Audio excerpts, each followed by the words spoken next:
ఇదంతా మాయ అంటే ఫిలసాఫికల్ బతుకంతా బొమ్మల ఆటనే తెలుసు మాయ. ఈ మాయ అంటే ఏంటో నాకు చాలా అర్థమైంది. ఏంటి మన మాయ మాయ ఏంటి నేను తీసుకుంటే నాకు తెలుస్తుంది. నేను శివరామకృష్ణ గారు వెళ్తే ఆయనకి వివరిస్తుంది. అయితే ఈ మాయ అంటే ఏంటి అంటే మాయ అంటే నాకు అర్థమైంది ఎందుకంటే డాక్టర్ గారు వాళ్ళు అయితే వాళ్ళు చెప్పగలుగుతారు. అంటే మనం ఉన్నాం 50 years తర్వాత మనం ఇక్కడ ఉండం, వెళ్ళిపోతాం. అంటే ఈ ఉండేది కనబడకుండా పోతుంది అనేది మాయా అని బహుశా చెప్పి ఉండవచ్చు వేదాంతంలో అనేది నా అభిప్రాయం. సరే, ఇది ఇక్కడికి పక్కన పెడదాం. ఇది ఎందుకు చెప్పానో నేను తర్వాత చెప్తాను. బార్బీకుడు అని చాలా మందికి తెలిసే ఉంటుంది. బార్బీకుడు బార్బర్ ఈ చాలా మంది బార్బీక్యూ నేషనల్ ఆ పదాన్ని మొట్టమొదటి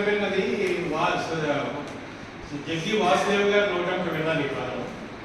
అయితే ఇది మహాభారతంలో లేదు, వ్యాసుడు రాసిన మహాభారతంలో లేదు. కానీ అదే వ్యాసుడు రాసిన సందర్భంలో ఉన్నట్టు చెప్పుకొచ్చారు.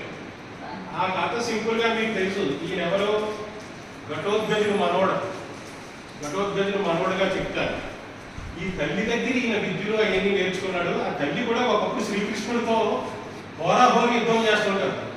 శ్రీకృష్ణుడు కూడా ఇంకా యుద్ధం అంటే తన అవతారం మామూలుగా చేయలేక సుదర్శన చక్రం తీస్తే అప్పుడు కామాక్షీదేవి ప్రత్యేక వచ్చి కృష్ణుని ఆపుతుంది. ఆమె నా భక్తులను ధైర్యం చేయని. అలాగే ఆమె కూడా చెప్తుంది, ఎవరనుకుంటున్నావు సాక్షాత్ విష్ణుమూర్తి, ఆయనతో నీకు ఎందుకంటే తన విష్ణుమూర్తి భక్తులుగా మారుతుంది. ఆ తర్వాత తన కొడుకు మహాయోధుడిగా మారతాడు. 3 బాణాలు ఆయన దగ్గర 3 ఉంటాయి.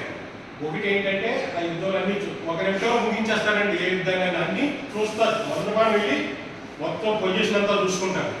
2 అన్ని మార్క్ చేసుకుంటారు, ఎవరెవరు శత్రువులు ఏంటి. 3 కరెక్ట్గా శత్రువుని సంహరించేస్తారు. అయిపోతుంది, యుద్ధం ఫినిష్. అయితే తల్లి ఒకటే చెప్తుంది, ఎవరు వీక్గా బలహీనంగా ఉంటే నువ్వు వాళ్ళ తరపున యుద్ధం చేయాలి. సరే, మహాభారత యుద్ధం మొదలవుతుంది. ఇతను విన్నదాని ప్రకారం వాళ్ళకి ఎక్కువ అక్షరాలు ఉన్నాయి కౌరవులకి, పాండవులకి తక్కువ ఉన్నాయి. పాండవులతో యుద్ధం చేద్దామని బయలుదేరుతారు. బయలుదేరితే అక్కడ డిస్కషన్ ఏంటంటే ఎవరు ఎన్ని రోజుల్లో యుద్ధం ముగించగలరు. 14 రోజులు పట్టచ్చు, 16 రోజులు పట్టచ్చు, 18 రోజులు పట్టచ్చు, ఇలా చెప్తుంటారు. ఈయనది నేను 1 నిమిషంలో ముగించేస్తానంటే, 1 నిమిషంలో నువ్వు ఎలా ముగించేస్తావు అంటే కృష్ణుడు తన కొండ చెప్తాడు, ఏది నేను టెస్ట్ చేస్తాను చూడండి. ఏం చేయమంటే సార్, అది అక్కడ పెద్ద వృక్షం ఉంది, అందులో ఇంచుమించు 50 సగానికి సగం ఎండిపోయిన ఆకులు ఉన్నాయి. వాటిలన్నింటినీ నువ్వు ధ్వంసం చేయి అంటే మొదటి బాణం వేస్తాడు. అది చుట్టూరు తిరుగుతుంది, కృష్ణుడు కాళ్ళు చుట్టూ తిరుగుతుంది, వెళ్ళిపోతుంది. 2వ బాణం కటకటకటక ఎండిపోయిన ఆకులన్నింటినీ కూడా ఇచ్చేస్తుంది. కృష్ణుడు పాదం చుట్టూ తిరుగుతుంది. ఇదంటే నా చుట్టూ తిరుగుతుందంటే మీ కాలు కింద ఒక ఎండిపోయిన ఆకు ఉందంటే మీరు పక్కన నిలిస్తే దాన్ని కూడా ధ్వంసం చేసేస్తాడు.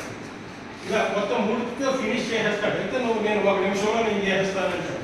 వీళ్ళు ఆలోచిస్తారు, 1 నిమిషంలో మహాభారత యుద్ధం చేసేస్తే వీళ్ళు ప్రతిజ్ఞంగా పాండవులు ఇతను ఎలాగైనా మనం వివరించాలి అనుకుని బ్రాహ్మణ రూపంలో వెళ్తాడు. అక్కడికి వెళ్ళి రాత్రి నాకు దానం కావాలంటే మీకు ఏం కావాలంటే నీ తన కావాలంటే శ్రీకృష్ణుడు తనకు అర్థమైపోద్ది, వచ్చింది సాక్షాత్తు శ్రీ మహావిష్ణువే. శ్రీ మహావిష్ణువు అడిగితే నేను ఎందుకని విష్ణు అంటాడు, నాకు మహాభారత యుద్ధం చూడాలని అనిపించింది కానీ నేను చూడలేకపోతున్నాను అని తల తీసి ఇచ్చేస్తే ఇచ్చేప్పుడు చెప్తాడు, నువ్వేం భయపడకు, నువ్వు మహాభారత యుద్ధ మొత్తం చూసేటట్టు నేను ఏర్పాటు చేస్తాను అని ఆ తల తీసుకొని ఒక పెద్ద పైన కొండ మీద పెడతాడన్నమాట. మొత్తం ఏడుగా కనిపిస్తుంది. 18 రోజులు యుద్ధం అయిపోద్ది. పాండవులు ఎక్కుతారు. పాండవులు అనుకుంటారు, ఎవరు బాగా మన సైడ్ యుద్ధం చేశారు, వాడు చేశాడా లేకపోతే వీడు ఇంకా బాగా చేశాడు, ఇతను ఇంకా బాగా చేశాడు. డిస్కషన్ ఏంటి అంటే కృష్ణుడితో ఇది అని చెప్తారు. చూసిన వాడు ఒకడు ఉన్నాడు, పదని మిమ్మల్ని అక్కడ తీసుకెళ్తాను. అక్కడ తీసుకెళ్ళి ఎవరు బాగా చేశారా యుద్ధం అంటే అప్పుడు నాకు ఒకటే చెప్తాను, నాకు బాగా నచ్చింది ఇదే, ఎవరు చేశారో నాకు కనిపించలేదు, అటు చేసింది ఇటు చేసింది సుదర్శన చక్రం ఒకటే, ఇంకా నాకు ఎవరో కనపడదు.